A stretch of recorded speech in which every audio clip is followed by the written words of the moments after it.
Добрый день, дорогие друзья! Мы с вами продолжаем обсуждать тему духовной деструкции. Это десятки лет, что сидят в страновых комитетах при Минсоце, фонд юных ПА, при Минздраве, Всемирная организация здравоохранения, при Минобразе, ЮНИСЕФ и ЮНЕСКО. Никаких законов об инагентах. Инагенты сидят сами. Вот пропололи вот эти многочисленные НГО, да, там сколько их было открыто, которые зашкварились в путчистской деятельности, в экстремистской. Но это как пропололи вершки сорняков. А мощный корень, он там, до него никто не добрался, никакой мотыгой. Просто вот так вот взяли, пообрезали то, что. А корень он там, это страновые комитеты, совершенно легальные. И их задача стратегическая, это сокращение населения. И они разрабатывают терминологию, они разрабатывают и семейную политику, они разрабатывают и детофобские установки, и вот эти вот рекламы «заплатил ли ты элементы». Кто-то, кто давал вводное слово, значит, прозвучали, значит, там, значит, пару минут фанфаров, за что борются, и в частности звучало снижение числа разводов и нежелательных беременностей. Ну все, тут ты работаешь на полную депопуляцию и вымирание. Тут речи нету. То, что снижение числа разводов означает, что все меньше регистрируют брак. Разводы абсолютно неизбежны. И альтернатива разводу – это не заключение брака. А не заключение брака – это, собственно, и не рождение ребенка. Вот и снизили разводы. А нежелательные, понятие нежелательных беременностей, которое вбивается в голову, оно, собственно, приводит к тому, что все меньше беременности являются желательными. Само, естественно, это выражение, оно является человеконенавистническим. Потому что не бывает беременности как явление природы. Вот у женщины есть явление природы менструация. Вот она пришла и ушла. А беременность – это не менструация. И наоборот. Беременность – это значит, имеется в утробе человек, человеческое существо. И стоит вопрос о его рождении или нерождении. И поэтому само это сочетание, оно является ерническим, насквозь лживым, ну, естественно, насквозь безбожным, и человеконенавистническим, нежелательно беременным. То есть, собственно говоря, иными словами, это нежелательный человек. И вот выступавшая там гинекологиня, значит, там, да, аборты, да, это больше. Вот это решение семьи. И вот смотрите, Александр Степанович, мы поминали этот закон, значит, позорный, значит, беззаконный проект о насилии над семьей, как это прозвали гражданские активисты. Ну, кстати, его понятия и определения, они введены в социальную практику. Ряд положений протащены в закон о профилактике правонарушения. Но все, что касается самого этого понятия семейное насилие, оно протащено. Так вот, скажем, если муж возражает против того, чтобы жена училась, получала образование, или чтобы она работала, или если вот у него бабки есть, но он ей не дает купить еще одну шубу на имеющиеся деньги, это называется насилие над личностью. Это называется семейное насилие. Вот. А если женщина уже имеет в утробе человеческое существо, и мужик ей говорит, ну, решай сама, куда мы его денем. То есть, когда гонят на аборт, это не называется семейное насилие, это называется решение семьи. Так? То есть, никто не может женщине диктовать, где учиться, где работать, сколько денег из имеющихся, даже, может, из не имеющихся, смотря на что-то. Это все семейное насилие. А гнать женщину, чтобы ее выпотрошили, нанесли страшный ущерб ее здоровью физическому и душевному, и психологическому уж точно. Это семейное решение, все законно, да. Ступай, баба, на аборт. Вот. То есть дикие понятия буквально являются совершенно легитимными и рукопожатными в обществе. Надо сказать, что Инна Николаевна Ямбулатова, да хранит ее Всевышний, подняла вопрос, насколько я знаю, ну, я активно как бы во всех этих связанных с пролайф темами бывал в мероприятиях и слышал, значит, кроме организации «Открытые сердца» и кроме моего доклада на одной из конференций, которые были в Минске, «Понуждение к аборту. Ультимативное гендерное насилие». Больше я не слышу, чтобы кто-то где-то поднимал эту тему. Либо если поднимал, то только непосредственно, значит, набравшись благодати от организации «Открытые сердца» и от моей этой статьи.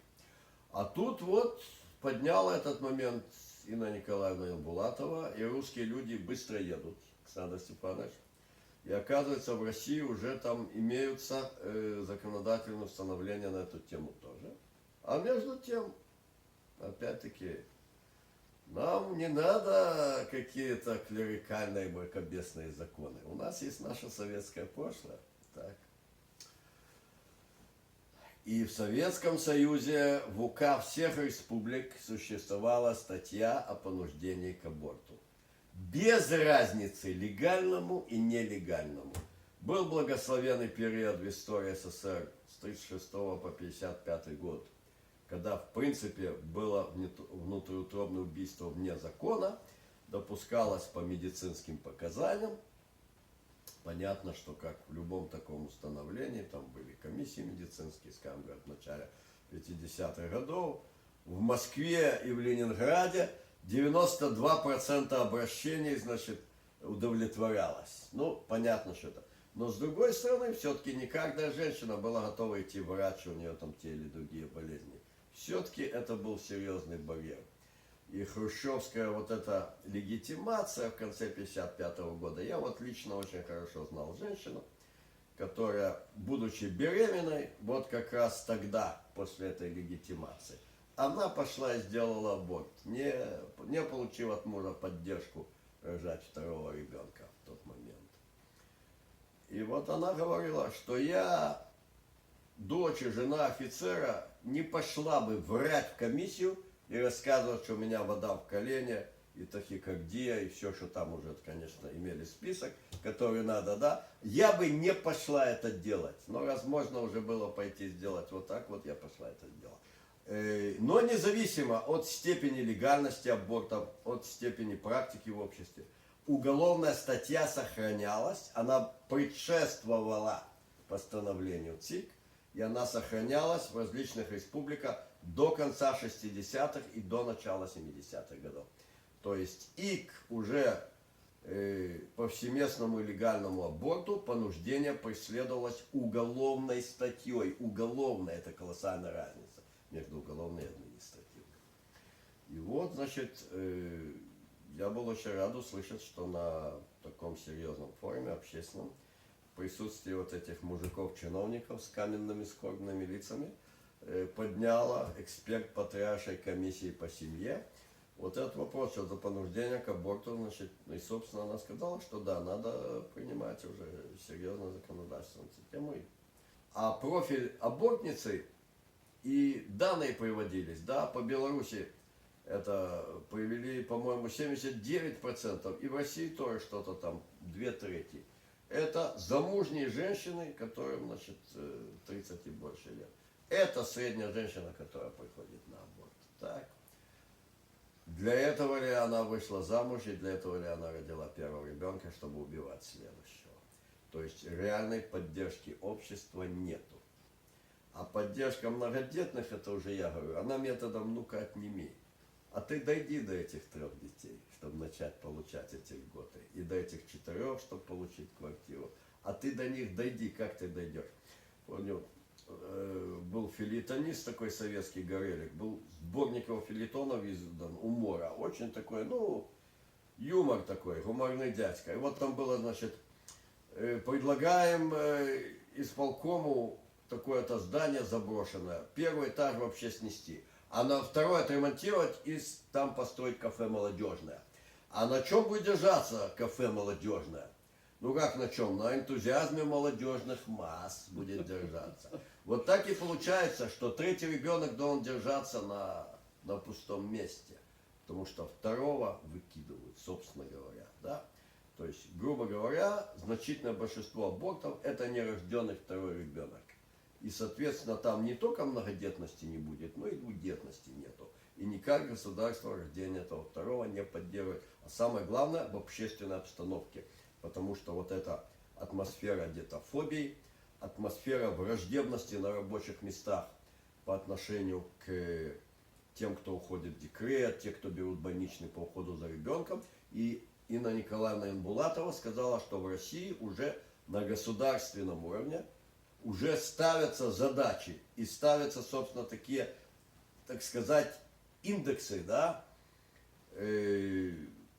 благополучия предприятий, учреждений, значит, как вот там отношение к детям, отношение к молодым семьям, рождаются ли дети и т.д. У нас в нашей компактной республике, если бы соответствующие меры были разработаны и приняты, они бы принесли плоды.